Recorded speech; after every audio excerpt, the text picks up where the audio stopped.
capítulo 9, verso 1. Você que está online conosco e não pôde fazer isso, nos grupos da igreja vai estar disponível. Caso você não esteja no grupo da igreja, você tem um chat aí no YouTube, onde você pode perguntar, acessar a nossa equipe. Então aproveite esse momento também, manda uma mensagem para a nossa equipe, alguém da equipe responde imediatamente, por favor, para as pessoas que estão no YouTube nos assistindo e precisa fazer o seu cadastro de membro. Vocês abriram em 2 Samuel, capítulo 9, verso 1. Vocês não querem responder, então tá bom. Não, eu entendo vocês, não tem problema. Mas antes eu quero orar pela Venezuela. Eu queria convidar você a interceder pelo país. O país, eu acabei de ver a notícia aí, na verdade, 4.500 mortos por causa de um terremoto na Venezuela. Nós não temos muito acesso aos irmãos venezuelanos, mas se a gente tiver até ajuda, a gente pode levantar, porque eu acho necessário. E eu queria que você orasse por esse país nesse momento. A igreja precisa interceder. Você pode orar? Curva a sua cabeça, vamos orar. Pai, em nome de Jesus, nós oramos pela Venezuela. Pai, que o milagre do Senhor alcance aquele país. E também, Senhor, nos levanta como homens e mulheres que fortalecem, que fazem alguma coisa para socorrer, remediar, porque infelizmente esse momento já está marcado no coração de cada um deles. Pai, em nome de Jesus, ajuda na restauração, ajuda no recomeço. Esse país que tanto sofre, um país tão sofrido e agora passando por isso, nós intercedemos, papai, pelas crianças que perderam seus pais, pelos pais que perderam seus filhos. Senhor, é só as suas mãos que pode vir e curar nesse momento. Nós intercedemos por este país, no nome de Jesus, amém e amém. Nós aqui na igreja não temos muito acesso. Eu vi, por exemplo, que o apóstolo Luiz Hermínio, está fazendo um projeto de arrecadação de fundos para a Venezuela. Inclusive eu vou participar.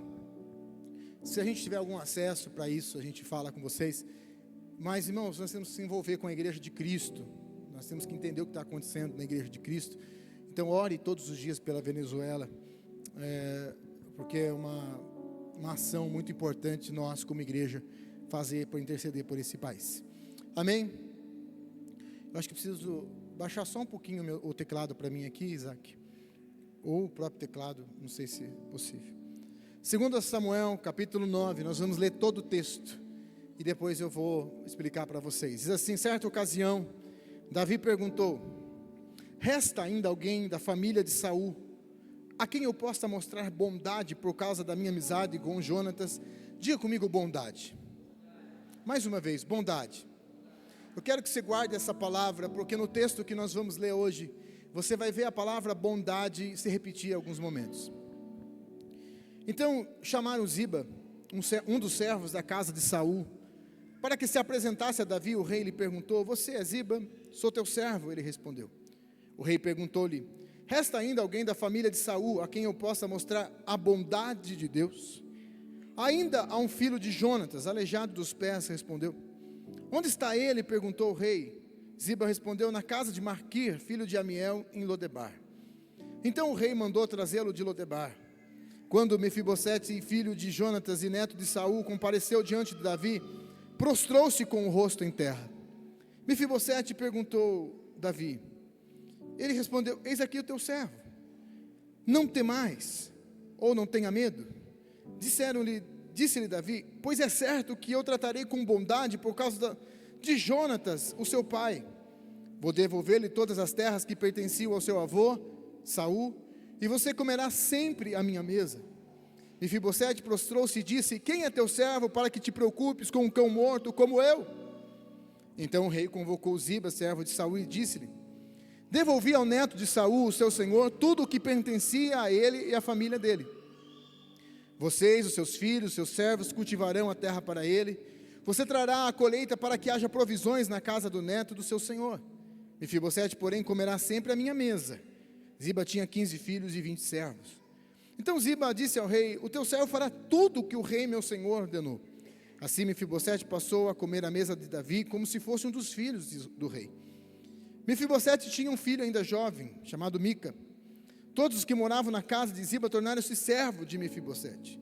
Então Mefibosete, que era aleijado dos pés, foi morar em Jerusalém, pois passou a comer sempre à mesa do rei. Pai, em nome de Jesus, fala conosco, trata os nossos corações. Tudo aquilo que se levanta para impedir a sua palavra caia por terra. Que nossos olhos, os nossos ouvidos e o nosso coração estejam completamente atentos àquilo que o Senhor vai falar. Nós recebemos a sua palavra com fome, com sede. Nós queremos mais de Ti, de ouvir a sua voz. Nós não viemos a ouvir um homem, nós viemos ouvir o Senhor, que é o Deus das nossas vidas. Fala conosco no nome de Jesus. Amém.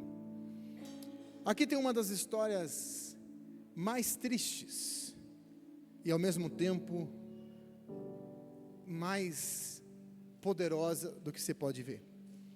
Davi está no trono e como um rei, ele vai fazer um pedido, ele vai perguntar se existe alguém da família de Saul ainda vivo.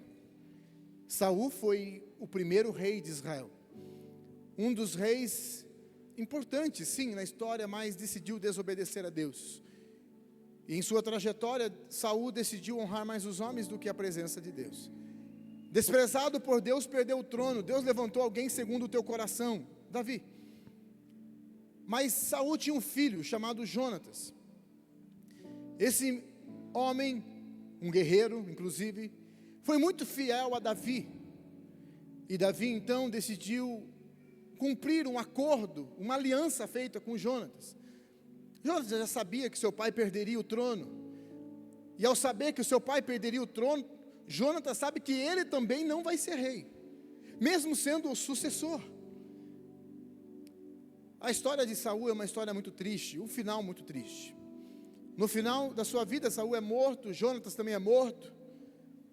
E no meio de toda essa bagunça, Mefibosete, com apenas 5 anos, é carregado por sua ama.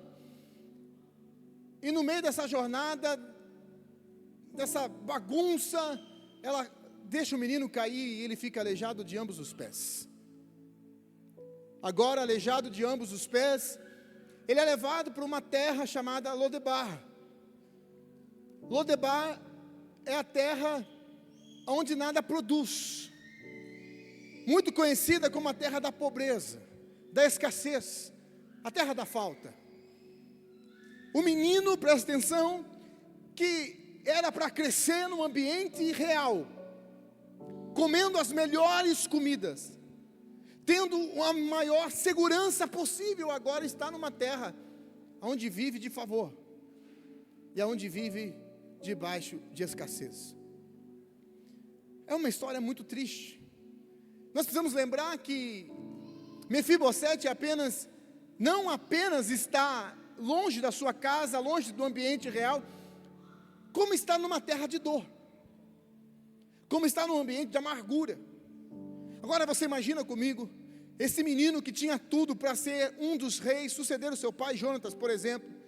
Talvez esse menino que tinha um futuro real, morar num lugar de segurança e de provisão e de prosperidade, agora está esquecido. A história vai contar que passa pelo menos 20 anos. O seu acidente acontece com 5 anos. É possível que agora Davi vai lembrar dele depois de 20 anos. Esse menino agora deve ter em torno de 20, 25 ou 30 anos. É uma história muito triste. Eu creio que muitos de nós que estamos aqui hoje, somos muitas vezes como o Mefibosete. Gente que não tem culpa. Gente que, não que nós não temos culpa, bom, eu explico daqui a pouco. Mas você não escolheu passar por isso. Você não escolheu passar por esses momentos difíceis. Você não escolheu um acidente. Você passou pela dor, pelo trauma. Não foi você que decidiu abandonar a casa, foi o seu pai. Não foi você que decidiu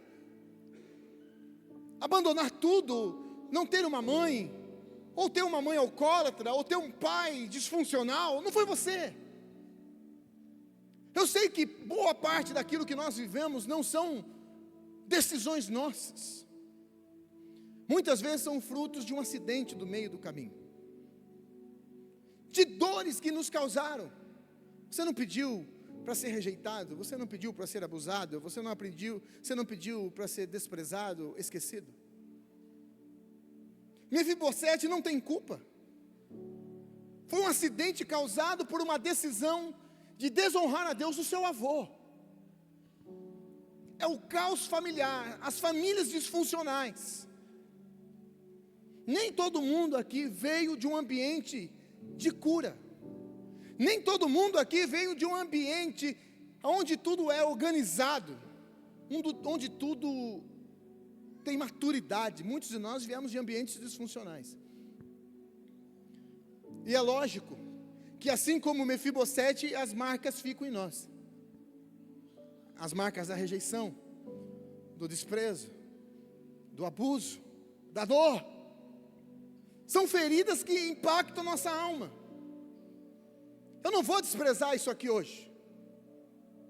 Eu não quero desprezar o efeito dos acidentes no meio da sua jornada. Também, ninguém aqui escolheu o pecado. Porém, a Bíblia vai dizer que nós nascemos pecadores. É uma natureza que herdamos do primeiro Adão. Todos nós somos pecadores por natureza. E o pecado nos assola. É o pecado a culpa pela depressão, é o pecado a culpa das enfermidades. É ele que trouxe todo esse problema para o mundo. Então agora eu olho para uma história de alguém que, se pudesse reescrever a sua história, certamente faria diferente. Ele só tinha 5 anos. E tudo isso aconteceu na sua vida. Agora, depois de 20, numa terra de dor e de esquecimento, Davi vai lembrar da aliança que ele fez com Jonatas. E a pergunta que ele faz é: tem alguém da família de Saul? Porque eu quero restituir. Mas ele vai usar uma palavra, e essa palavra aparece muito no texto. Essa palavra é bondade. Diga comigo, bondade. Mais uma vez, diga bondade. Essa palavra bondade, ela é uma palavra muito poderosa. Ela aparece mais de 240 vezes no Velho Testamento. Essa palavra hebraica é hesed. E essa palavra não é apenas bondade de ser bom ou amor. Essa palavra é amor incondicional. Amor não por causa do que o outro faz. Amor porque eu tenho uma aliança. Quando Davi diz que vai atuar, agir com bondade na vida daquele que for da família de Saul, ele não está dizendo apenas que vai ser bonzinho. Ele está dizendo: eu sei que não merece. Não fez nada para ter, não fez nada por merecer. Mas eu quero entregar mesmo assim. Bondade. Sem mérito. Sem merecimento. Você só está recebendo porque é do caráter daquele que está sendo bom.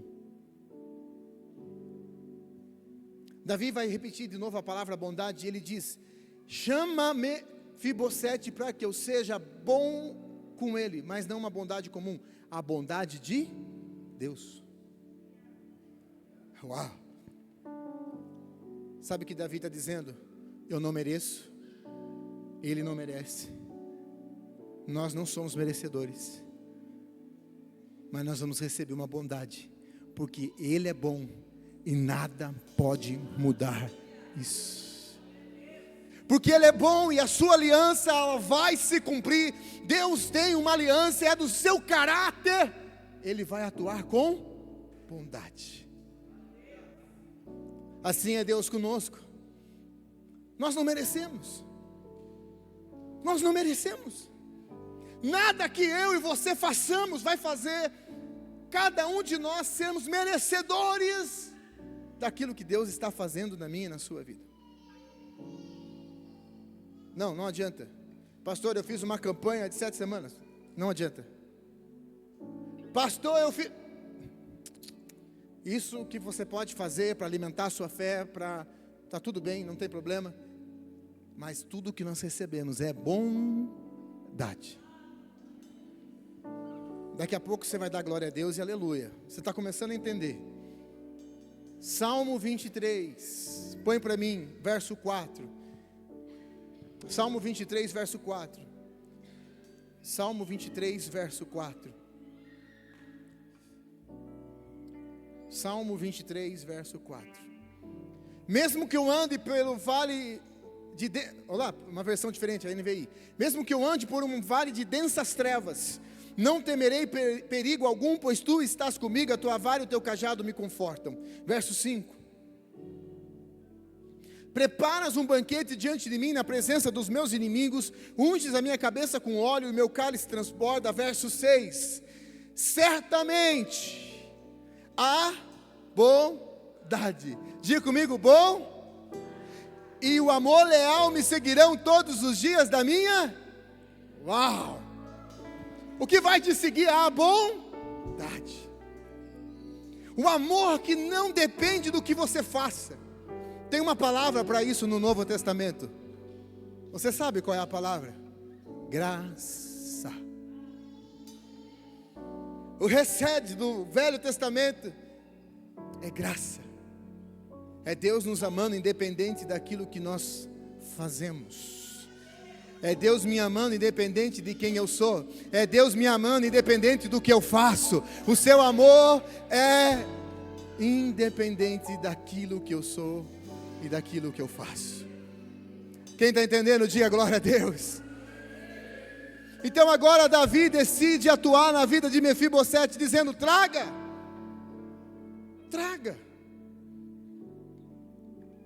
porque eu quero fazer na vida desse menino é aplicar a bondade de Deus, é o favor de Deus. Eu quero entregar a primeira palavra para você. Tem uma meia dúzia de crente que vai receber aqui hoje. Não importa o que você viveu até aqui, não importa a sua história até aqui. Ah, mas me abandonaram, mas me rejeitaram. Não interessa, hoje Deus está fazendo uma mudança radical na sua identidade. Você não mais vai viver mediante o que aconteceu na sua história. Você não mais vai viver mediante as quedas, os acidentes no meio do caminho. Deus está trazendo você para a mesa real nesta noite. Agora Davi decide trazer esse moço. Ele vai chegar na mesa. Imediatamente ele se prostra. Ele vai chegar diante de Davi, ele se prostra. E por que ele se prostra? Porque ele não é mais da família real. Mas quando eu olho para esse texto, eu vou ver alguns tipos de efeitos do favor de Deus em nossas vidas. Eu quero trabalhar 4 deles. Primeiro, o favor de Deus nos traz proteção. Verso 7, olha o que diz o verso 7. Então Davi lhe disse: não tenha medo. A primeira coisa do favor de Deus em nossas vidas é proteção. Agora eu quero que você entenda uma coisa. Uma das coisas que devia acontecer na vida de Mefibosete era que quando ele chegasse diante de Davi, possivelmente ele seria morto. Porque quando um rei assumia, quando um rei tomava um trono, tomava aquela posição, imediatamente o que ele fazia? Matava toda a família real. Toda a família real. Mate todo mundo da família antiga real, porque agora eles não vão poder mais tomar esse trono de novo. Agora você imagina esse menino chegando diante de Davi, com medo de ser morto, com medo de ser aniquilado. Você imagina esse menino pensando: não basta os acidentes da minha vida, ainda agora, depois de 20 anos numa terra de dor e de esquecimento, agora ele me chamou para me matar. Ele chega na frente de Davi, Davi diz: não temas. É o favor de Deus para as nossas vidas. é o favor de Deus para a minha e para a sua vida. Hoje o Senhor fala para nós: não temas. Mas mais do que não matar Mefibosete, muito mais, agora também você vai pertencer a esse palácio aqui. Ou seja, além de você não ser morto, você vai ter toda a proteção real, toda a proteção dessa nação. Ei, você não está entendendo, você não estaria dando glória a Deus. Deus está te chamando, dizendo: eu estou derramando um favor sobre a sua vida. E era para ser morte, era para ser morte, era para ser morte, mas Deus está nos dando vida nesta noite. O favor de Deus nos traz vida. Aquele que habita no esconderijo do Altíssimo, na sombra do Onipotente descansará. É uma proteção, é um favor. Quem aqui o favor de Deus está te alcançando nessa noite? Esse menino, depois de 20 anos, achou que ia ser morto, mas na verdade ele encontrou a bondade de Deus, o recede de Deus. Ele encontrou a proteção de Deus. Segundo, o favor de Deus nos traz restituição. Diga comigo: restituição. Olha para o verso 7 ainda, põe para mim de novo. Não tenha medo, porque serei bondoso com você, por causa de Jonatas, seu pai. Vou restituir a você todas as terras de Saul. Primeiro, favor, proteção. Diga comigo: proteção. Segundo, vai lá. Segundo, restituição. Ele restituiu meia dúzia de coisas? Não. Ele restituiu todas as terras de Saul. Ei, o que é seu, o que Deus determinou para você, o que Deus providenciou para você. Tem 3 pessoas recebendo, mas vamos lá, vamos continuar. O propósito de Deus para a sua vida, que foi perdido por causa de acidentes nessa jornada, Deus está restituindo hoje em nome de Jesus. Ei, e não vai ser 1 ou 2, não vai ser 3, é tudo aquilo que Deus determinou para você. O favor de Deus está trazendo para você hoje. Quem está entendendo, diga glória a Deus. Todas as terras, todas. O favor de Deus traz restituição. Não importa o que aconteceu. Pastor, eu tinha ministério. Não importa o que aconteceu. Pastor, ei, não importa. O favor de Deus está nos alcançando nessa noite. Pastor, mas eu não mereço. Eu também. Somos 2 então. É bondade. Não tem meritocracia. Deus te ama. Eu quero que você repita assim comigo: não tem nada que eu faça para que Deus me ame mais, mas também não tem nada que eu faça para que Deus me ame menos. O amor de Deus não depende daquilo que fazemos. Ele é amor, Ele vai continuar sendo amor, e nada pode mudar o seu caráter. Então o favor de Deus nos traz proteção. Diga proteção, diga restituição. Mas também o favor de Deus nos traz provisão. Olha o que diz no verso 7. Ainda no verso 7. Então eu vou trazer você de volta, vou restituir tudo, e você comerá sempre a minha mesa. E você comerá? É de vez em quando? É de vez em quando? É uma vez por ano? Não, é sempre. É a provisão de Deus para minha e para a sua vida. Não vai faltar, vai sobrar, em nome de Jesus. Diga comigo, Lodebar.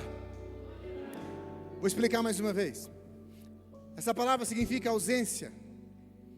Então muitos vão entender como um lugar sem comunicação, sem importância, sem significado. Outras pessoas vão identificar como se fosse um lugar sem pastagem, terra estéril, lugar improdutivo. Esse menino, que era da mesa real, agora está em Lodebar, num lugar que nada produz, num lugar que nada avança, sofrendo, morando de favor. Perdeu tudo. Aí Deus disse para ele através de Davi: agora não vai faltar comida, porque tudo que tiver nessa mesa também vai fazer parte da sua vida. Quem está recebendo essa palavra aí? Pastor, não, você não está entendendo. Você não merece. Eu não mereço. Nós não vamos receber isso porque somos bons. Não é palavra de coach, não é palavra de motivação, só para te motivar, não. Essa é uma palavra bíblica. É favor, é recede, é graça, é amor. Ei, quem quer viver desse amor na sua vida? É só se posicionar, é só se colocar debaixo desse favor. Agora ele também tem provisão. Mas não para por aí. O favor de Deus é sobre proteção, restituição e sobre provisão. Mas olha o que diz o verso 11. Verso 11. Ziba disse ao rei: farei tudo o que o rei meu senhor ordenar a este servo. E assim Mefibosete passou a fazer as refeições à mesa de Davi. Então tem provisão, sim ou não? Sim ou não? Quando nós viemos para essa igreja, nós, ao mudar para cá, o valor que arrecadava nessa igreja não pagava nem o novo aluguel. Mas nós tínhamos uma palavra, nós tínhamos uma promessa, como nós temos ainda uma promessa. E nós viemos para cá. Todo mundo acredita que a gente tinha condições sobrando para reformar esse salão. A grande verdade é que a gente veio pela fé. A gente veio pela fé. Alguns aqui acompanharam de perto. O Florão ficou aqui 24 dias praticamente, trabalhando. Ele viu. Precisa de tal coisa. Florão, espera um pouquinho aí. Daqui a pouco Deus manda alguém. E do nada aparecia alguém. Está precisando do quê? Disso. Então, está aqui. É a provisão. É a provisão. É Deus, pelo seu favor, preenchendo os espaços. Porque eu quero que você repita comigo assim: missão. Mais forte que puder, missão. Precisa de provisão. Então, quando Deus nos deu uma missão para vir para cá, logo Ele também mandou a provisão. E até hoje, sabe como a gente vive? Tudo que precisa, Deus levanta. Tudo que Deus precisa, Deus levanta. É um verdadeiro milagre o que está acontecendo neste lugar. E eu quero profetizar algo na sua vida. Você não está mais em Lodebar. Deus está tirando você da terra que nada produz. Está colocando você na mesa real. E lá não vai faltar provisão. Não vai faltar provisão. Quem recebe essa palavra, põe a mão na sua cabeça e diga: eu recebo essa palavra. Mas não é só sobre provisão. Põe o texto para mim de novo. Olha que diz o texto: assim Mefibosete passou a fazer as refeições à mesa de Davi, como um dos. Uau! Não é mais um mendigo morando em Lodebar. Agora você foi chamado para a mesa, para ser filho, para ser filha de Deus. Logo eu vou jantar na sua casa.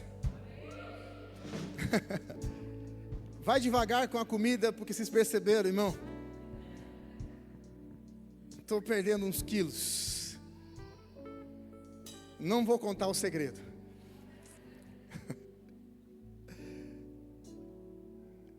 Mas se eu chegar para almoçar na sua casa, Henrique, eu não vou chegar lá falando: Henrique, pode deixar que eu me viro aqui, cara. Vou na geladeira, pego o que eu comer. Eu não posso fazer isso, porque eu sou visita. Mas o Henrique ainda não tem filho, mas vai ter, né, Henrique? 8. Recebe, Henrique? 8. Amém. Aí eu recebo 8. Meu Deus! Eu gosto de gente assim, irmão. Povoar essa igreja, em nome de Jesus. Aí eu até fiquei emocionado. Aí o filho, eu estou lá quietinho, esperando o Henrique dizer: pode comer, pastor, desesperado. Vamos, Henrique, libera essa comida, meu filho. Eu só não falo por educação, mas dentro de mim. Aí o filho do Henrique passa, abre a geladeira, pega o que quiser, come na minha frente. E qual é a diferença? Ele é filho, irmão. Você já entendeu o que eu estou pregando aqui? O favor de Deus não tira você só da escravidão de Lodebar. O favor de Deus põe na mesa e diz: agora você vai ser como um dos meus filhos. Põe Romanos para mim, capítulo 8, verso 14. Nós vamos ler junto. Até o Rafa vai dar glória a Deus. E olha que ele nem é muito pentecostal. Eu falei para você: pois todos que são guiados pelo Espírito de Deus são filhos de 15, por favor, 15. Porque vocês não receberam um espírito de escravidão. Eu tirei vocês de Lodebar para viver outra vez atemorizados, mas receberam o espírito de adoção, por meio do qual clamamos. 16. E o próprio Espírito confirma o nosso espírito que somos filhos de... Põe 17, pelo amor de Deus. E se somos filhos, somos também herdeiros, herdeiros de Deus e co-herdeiros com Cristo, se com Ele sofremos, para que também com Ele sejamos... Celebre, celebre. Ei, deixa eu dizer para você nessa noite: a provisão não é só de comida, não. É de amor, é de afeto, é de identidade, é de cura. Não, esquece, por favor de Deus. Pelo amor de Deus, esquece. Não tem lugar mais para trauma. E pela filiação, não tem mais lugar para trauma. E pelo que Deus está fazendo na sua vida, não tem lugar mais para trauma. E pela paternidade de Deus, hoje Ele decidiu mudar a minha e a sua história. Recede, bondade vai te alcançar, vai te seguir todos os dias da nossa... Diga: temer porque se eu estou guardado por quem nunca perdeu batalha. O seu nome é... Seu nome é Jeová Jireh, irás prover de novo. Eu creio. Segura. Eu tenho mais 3 horas para terminar a palavra e tem mais 15 pontos aí. Pegou. Penteca, aquele ali é penteca. Você ficou também. Mefibosete agora está na mesa real, sim ou não? O favor de Deus está sobre a vida dele, sim ou não? Ele deixou de ser aleijado? Não. Sabe por quê? Porque algumas coisas vão precisar ficar na nossa vida para a gente lembrar de onde Deus nos tirou. Tem gente que esquece fácil de onde Deus tirou você. Tem gente que esquece fácil. Um dia, vida de pastor, um dia me convidaram para fazer uma visita no começo dessa igreja.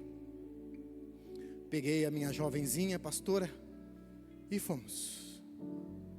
Chegamos numa casa que para entrar nela parecia que estava entrando na rocinha. Tinha tanta barricada para chegar até lá dentro que entramos. Você lembra disso, pastor? Entramos lá, um casal estava lá dentro. Deus me mostrou uma coisa. Uma palavra de conhecimento eu entreguei. Uma palavra de conhecimento muito dura, tinha a ver com coisas pesadas. A moça era da nossa igreja, mas ele não. Ele achou que ela tinha contado porque foi muito pesado o que Deus fez. Muito pesado. E nós oramos por aquele casal, mas a gente achou que o negócio ia ficar quente lá dentro. Eu não posso contar toda a história porque é pesada. Mas o que eu estou dizendo para você, usando essa história, é que Deus manifestou a sua misericórdia num lugar que talvez você nunca entraria. Pesadíssimo. Pesadíssimo. E Deus usou de palavra de conhecimento para revelar algo tão profundo na vida daquele casal. O grande problema é que a gente sai desses lugares e esquece da onde Deus nos tirou. Por isso, irmão, você vai sentar na mesa, mas algumas marcas vão ficar aí. Porque todo dia de manhã, quando você acordar, você vai olhar para você e vai dizer: Eu sou um testemunho vivo. Eu não merecia, mas Ele me amou mesmo assim. Quem está comigo, diga glória a Deus. Hoje Deus está te tirando de Lodebar. Não é o seu destino final. Não importa o que você viveu até aqui. Não importa. Tudo que você sofreu vai virar um testemunho. E olha, irmãos, deixa eu falar algo para você. Eu sempre digo isso, é difícil a gente olhar pelo ângulo do pastor, porque o que eu ouço diariamente é pesado demais. Se eu passasse o microfone agora aqui, e as pessoas começassem a contar as suas histórias, você ia chorar. Porque aqui tem gente que passou por coisas que você não acredita, de tão pesado que é, de tão difícil que é. Mas eu tenho uma notícia para te dar. Isso vai virar testemunho.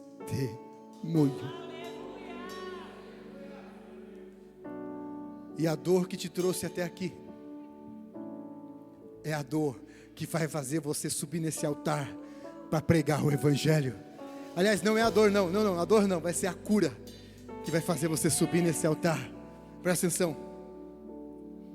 A sunamita um dia decidiu preparar um lugar para o profeta. Prepara um cômodo de honra, um lugar de honra para Deus. E quando eu falo para Deus, eu estou fazendo uma alusão, porque ela decidiu honrar o profeta. Quando ela prepara esse lugar para o profeta Eliseu, ela chama a atenção de Eliseu, e Eliseu diz: vê para mim o que ela precisa. Presta atenção. Ela olha e diz: eu não preciso de nada, eu estou bem com o meu povo. Só que tem um problema. Essa mulher não tinha filhos, e não ter filhos na sua época era um sinal muito difícil para eles. Você sabe a história de Ana. Mas ela decidiu fazer: não, eu só fiz um lugar de honra para o meu Senhor mesmo. Não, mas você não quer? Não, eu estou bem. Eu só fiz um lugar de honra para Deus. Para ti, profeta. Mas o profeta diz: faz o seguinte, chama ela e diz: você vai ter um filho. Aquela mulher: não brinca comigo. Eu já passei muitos anos de frustração. Não brinca comigo. Não, você vai ter um filho. Mas meu marido já é idoso, é velho, não pode ter. Eu estou dizendo, você vai ser mãe. O lugar de honra virou um milagre. Aquele menino, a maioria dos estudiosos vão dizer que é uma insolação. Aquele menino morre. Quando aquele menino morre, era para imediatamente começar a cerimônia da lamentação. Ela pega o menino e leva para o quarto de honra que ela construiu para o profeta. Põe na cama que ela separou para o profeta. Fecha a porta. Ela vai, o marido pergunta: onde você vai? Eu só vou. Todo mundo pergunta: só prepara, eu estou indo. No meio do caminho ela encontra o servo de Eliseu. Está tudo bem? Está tudo bem. Quando ela encontra Eliseu, ela se joga em prantos. Eliseu fala: o que aconteceu? Morreu o meu filho, está morto. Eliseu, presta atenção, Eliseu fala assim: Geazi, meu servo, pega o cajado, vai até lá e coloca no rosto dele. Ela olha para Eliseu e diz assim: não, eu quero que o Senhor, profeta, vá comigo. Então Eliseu vai, o servo vai na frente, coloca o cajado, não acontece nada. Mas quando Eliseu chega lá, ele sobe no menino, e aquele menino ressuscita. E o que eu estou querendo dizer, irmão, Você preparou um lugar de honra para Jesus. E é nesse mesmo lugar de honra para Jesus que você vai pegar as suas crises, a sua dor e os seus traumas, e vai levar lá para o quartinho da honra, e não vai dizer para ninguém, porque tem gente que não pode ouvir o que você está passando. Tem muita gente esperando o seu sangue correr. Você vai pegar a sua dor, vai levar para o quartinho da honra, vai fechar a porta e vai dizer o seguinte: aqui foi onde eu te honrei, aqui também será o lugar que eu serei curado, aqui também será o lugar do meu milagre. Quem está comigo, diga glória a Deus. O que você viveu até aqui vai ser só um testemunho. Só pega essa dor hoje e leva para o lugar de honra. Pega essa dor hoje, leva para o quartinho que você preparou para Jesus e diga: é seu.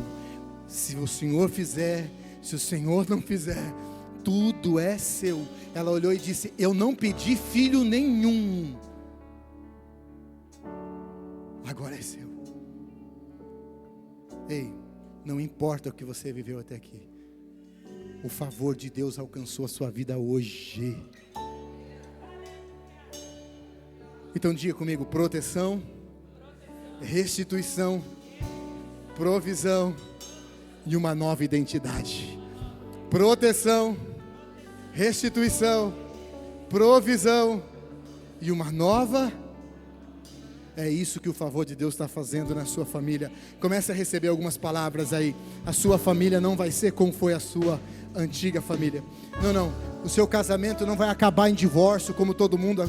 Ah, não, pastor, a minha vida. Não vai acontecer. Tem coisas que vão mudar. Tem coisas que vão parar em você. Tem uma nova história começando através da sua vida. Pastor, minha família sempre passou necessidade. Ei, então vem para a mesa real nesta noite. Ei, Deus está trazendo uma nova vida para mim e para você. Cadê aqueles que Deus está tirando de Lodebar? Diga comigo: Deus é bom, e nada pode mudar isso. Uau!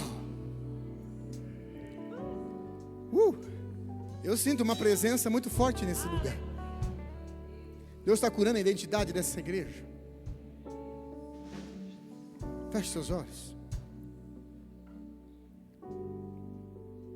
Pode deixar acesa, pode deixar acesa, pode deixar acesa. Feche seus olhos.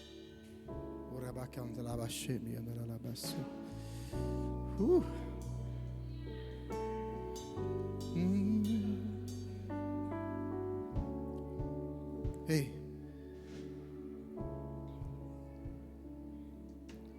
mocinho aqui de verde que está do lado da Isabelle. Isabelle, ele.